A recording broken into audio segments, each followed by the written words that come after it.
একজন ফ্যাসিস্টের পক্ষ নিচ্ছে আছি, এই ওসি পুলিশ একজন ফ্যাসিস্টের পক্ষ নিচ্ছে। তুমি কতক্ষণ পর্যন্ত ওনাকে গ্রেফতার না করলে মামলা দিতে আমার কি যাবেন? আমি যাচ্ছি, দেখেন যাবেন কি না।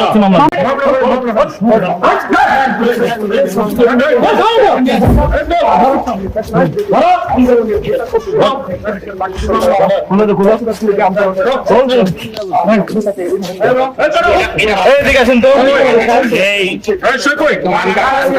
সবগুলো বিয়ে করেন,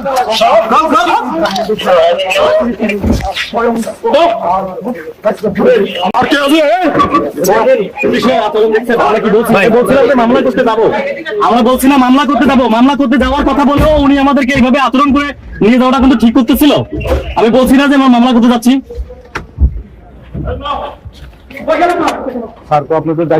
আমি বলছিলাম মামলা করতে যাচ্ছি, বাইকটা আসলে আমি মামলা করতে যেতাম। তো সেক্ষেত্রে মামলা করতে যাওয়ার আমি বলতেছি যে সেক্ষেত্রে আমরা কেন কি করছি? আমরা কি করছি? মামলা করতে যেতে চাচ্ছি, একজন ফ্যাসিস্টের পক্ষ নিচ্ছে আছি, এই ওসি পুলিশ একজন ফ্যাসিস্টের পক্ষ নিচ্ছে। আমরা মামলা করতে যেতে চাইছি, ঠিক আছে? এখানে আওয়ামী লীগের ফ্যাসিস্ট লোকে আছে, কিন্তু তাকে গ্রেফতার করতেছে না। তারা আমাকে ধরা উঠেছে, মারছে, আমাকে বলা শুরু করেছে। আপনাদের ক্যামেরা অনেক এখন করার দরকার আছে, এখন উনি করার দরকার আছে। এখন আপনার বিরুদ্ধে অভিযোগ কি? হ্যাঁ, কি অভিযোগ? আমার বিরুদ্ধে অভিযোগ আমি এখানে ফ্যাসিস্টদেরকে গ্রেফতার করার জন্য